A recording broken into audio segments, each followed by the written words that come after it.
Virgo and Sagittarius, these two individuals are opposing each other, and these two individuals are going to have conflict day-to-day basis if they can basically try to cope with each other and put themselves in situations where they can find the equilibrium and balance. See, Venus falls in Virgo, so love is kind of like criticizing, love is kind of serious, love is kind of practical, love need to basically make sense, and it has to have a purpose behind it. See, Sagittarius, see, Venus is exalted in Neptune and Sagittarius, so that means they're going to go to the extremes when it comes to the experiences, abundance, love, and the way they compromise.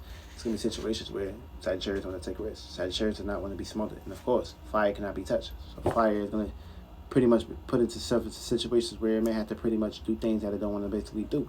And of course, this is going to be a situation where the relationship can work out if y'all on some spiritual shit. And Virgo is the other side of Pisces. And Jupiter is pretty much governing Pisces, which is Neptune.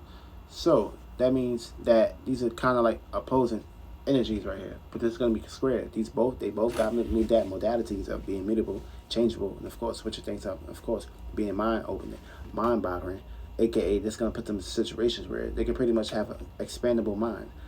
But this is going to be a situation where the longer this happens, you will realize everything is very perfect in the beginning, but of course when the relationship is not expanding or pretty much getting into situations where it can pretty much bring the fruits and labors and bring the harmony into each other, then of course the situation is going to get very stagnated, very rooted and deep. And of course Virgo is an earth sign, so they're a little bit more practical and a little bit more analytical.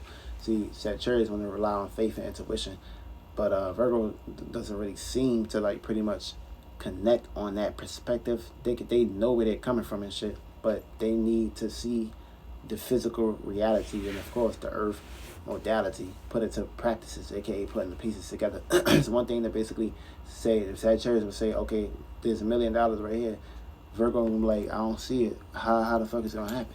See, the Virgo is gonna pretty much teach the Sagittarius to rely on more of the practical stages. And of course, the Sagittarius can pretty much help the Virgo get into more pursuits when it comes to experiences, and of course the emotional side about having belief and faith. Because of course, you know, sometimes there's gonna be situations where hope and luck is pretty much thrown out the window, and you know, Virgos may not be comfortable with pretty much giving themselves out there to the opening with the risky taking Sagittarius at that time, because you know they will take risks, especially when it comes to bed or sex and things that matter. Sex can be very interesting for the both of these two individuals. They can fall in love, they can be very much in lust and things that matter. Feel me? But the trust issues can pretty much be out the window at times with these individuals if they can pretty much build on trust, and depending on when they moon signs and their Venus is at. They're on some spiritual shit that can pretty much be for the better. But these two individuals will have to learn how to cope with each other's energies and of course bring the equilibrium, balance, and fairness and justice with each other to